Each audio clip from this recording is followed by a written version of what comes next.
अखंडमंडलाकारं व्याप्तं येन चराचरं तत्पदं दर्शितं येन तस्मै श्री गुरुवे नमः।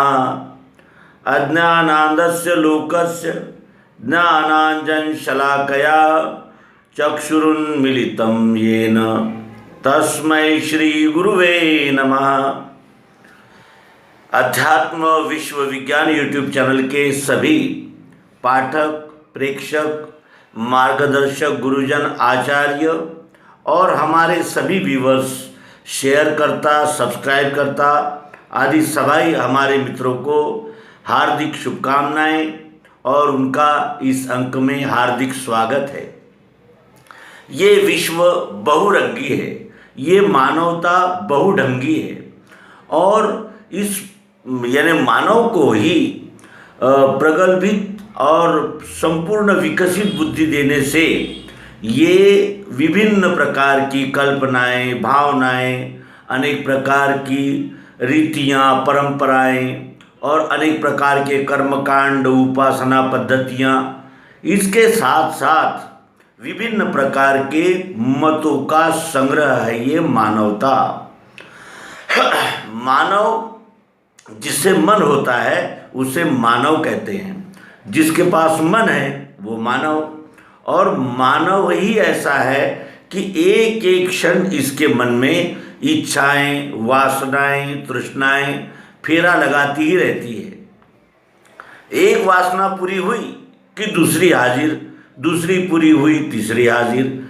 और इसीलिए भगवान कृष्ण जी से अर्जुन कहता है कि भगवान, ये मन इतना चंचल है कि इस पर लगाम कसना मुझे असंभाव्य दिखती है, असाध्य है इसका रोकना, क्योंकि ये सतत दौड़ता ही रहता है। एक वस्तु मिल गई तो उसे दूसरी चाहिए, दूसरी मिल गई तो तीसरी चाहिए।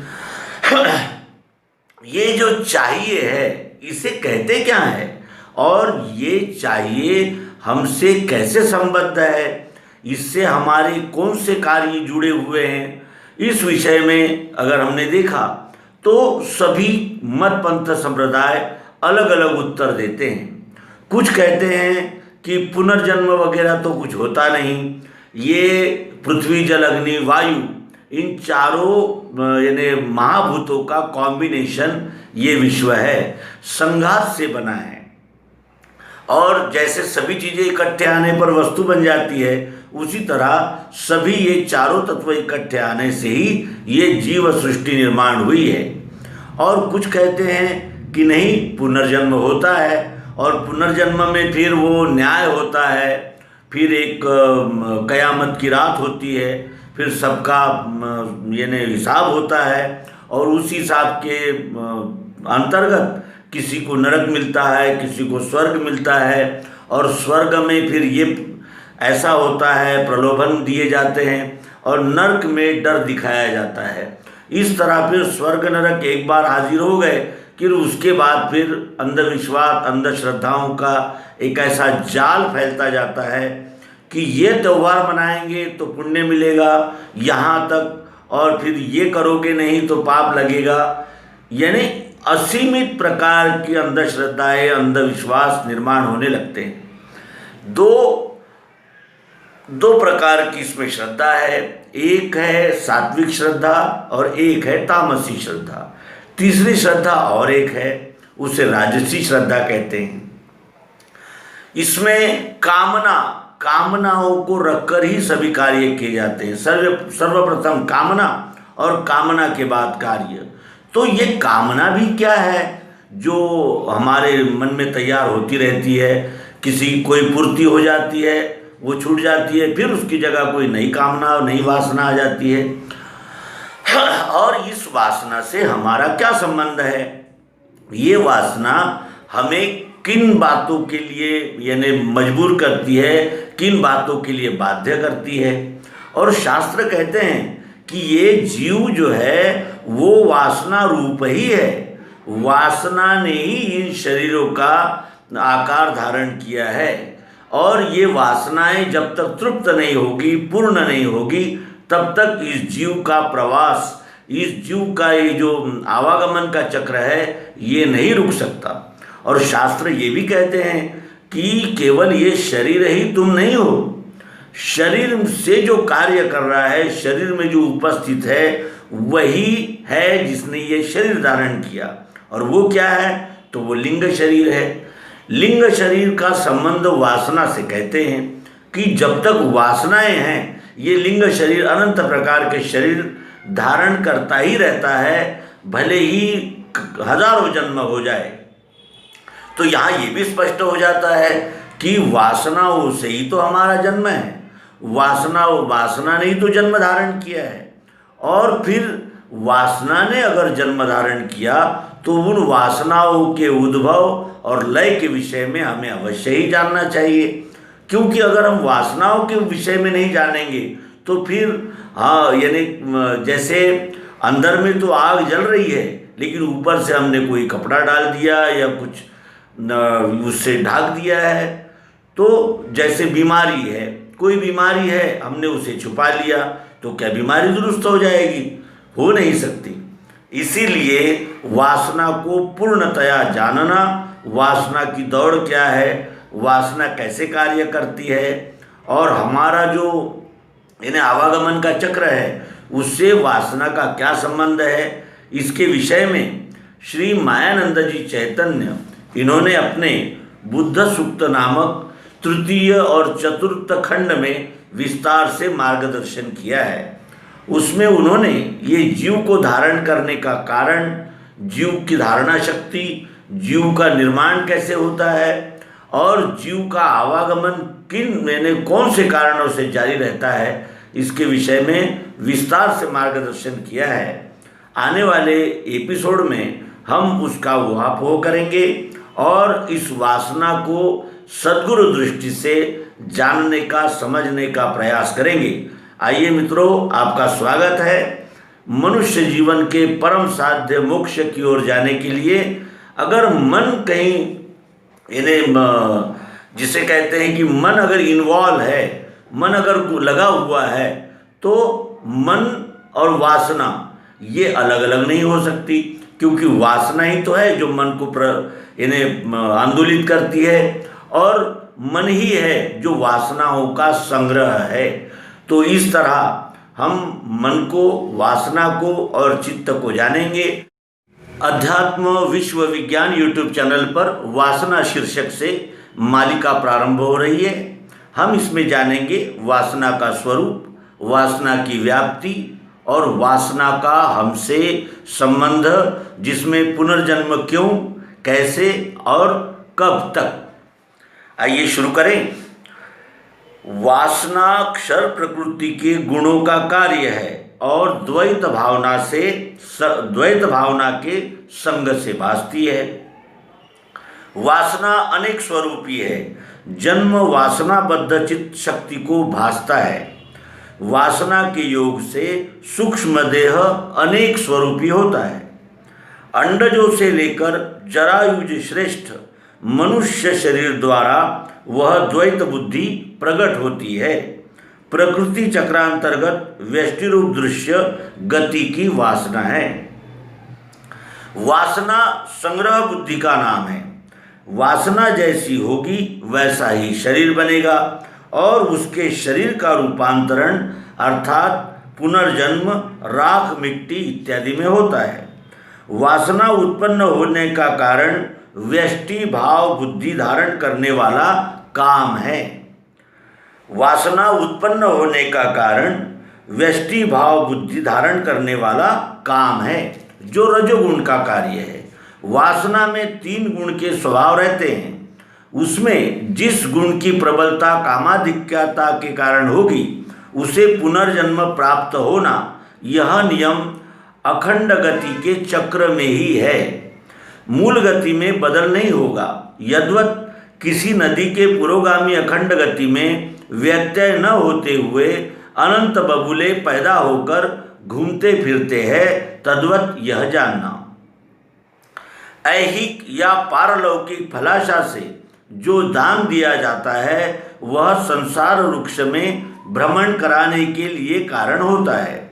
इनमें भी चमत्कार घटित करने की शक्ति अथवा फल नहीं है, क्योंकि जैसा देना वैसा ही आगे तोल लेना ऐसी वासना की रचना है। वासना रूप सूक्ष्म वायु अर्थात प्राण दैवानुसार शरीर में कर्म भोग कर अन्य शरीर के भोग भोगने हेतु निकल जाता है। वासना रूप प्राण वायु, वासना रूप सूक्ष्म वायु जिसे प्राण भी कहते हैं, दैवानुसार शरीर में कर्म भोग कर अन्य शरीर के भोग भोगने के हेतु निकल जाता है। स्थूल वायु से त्वचा बनती है। त्वचा की रुचि, त्वचा वायु की रुचि त्वचा प्रकट करती है और छिद्र स्पष्टाकाश है। अन्न में 5 तत्व व 3 गुण के विकार है ही, किंतु प्रकृति की क्षरगति से वासनोद्भव रहने से वासना में यह सब भावना समुच्चय रूप है। अतः शरीर त्यागने के पश्चात वासना वायु 9 द्वार रोमादि छिद्रों से प्राप्त होता है।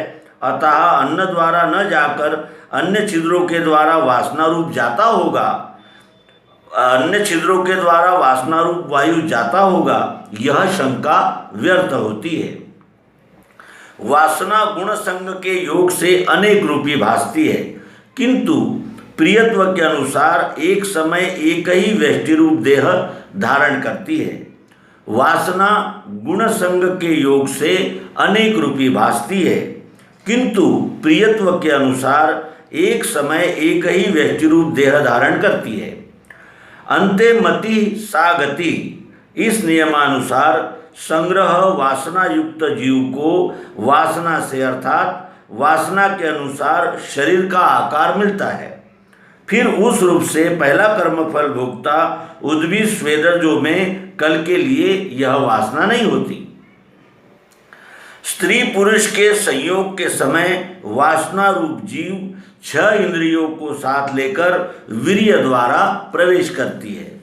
वासना रूपी बीज दग्ध होकर गुण साम्या प्रकृति में से फिर उगता है। वासना से योनि और कर्म का फल मिलता है। वासना से योनि और कर्म का फल मिलता है। मृत्यु पश्चात वासना से योनि जैसी वासना हो वैसी ही योनि प्राप्त होती है। मृत्यु पश्चात वासना से योनि जैसी योनि हो वैसी ही, जैसी वासना हो वैसी ही योनि प्राप्त होती है। स्थूल सूक्ष्म तथा कारण शरीर स्थूल सूक्ष्म तथा कारण शरीर तक वासना रहती है। स्थूल सूक्ष्म तथा कारण शरीर तक वासना रहती है। स्थूल सूक्ष्म तथा कारण शरीर इनमें एक रूप से रहने वाली वासना, यही उनमें का परस्पर संबंध है। देह स्थित वासना का जीव चैतन्य वास्तव्य देह में सर्वत्र है। देह रूपी स्थित वासना का जीव चैतन्य वास्तव्य देह में सर्वत्र है। वासना अनंत रूप होने से अपरा की गुण लीला से है, यानी क्षर से है। जड़ वस्तु में वासना गुण रूप से रहती है, मनुष्य में गुण विकार के रूप से रहती है। जड़ वस्तु में वासना गुण रूप से रहती है और मनुष्य में गुण विकार के रूप से रहती है। वासना प्रकृति गुणों के विकार से है, उसी को प्रकाशित करने को हुई है और स्वभावज है। वासना प्रकृति गुणों के विकार से है, उसी को प्रकाशित करने को हुई है और स्वभावज है। गुण ही वासना नहीं, वासना में 3 गुण हैं।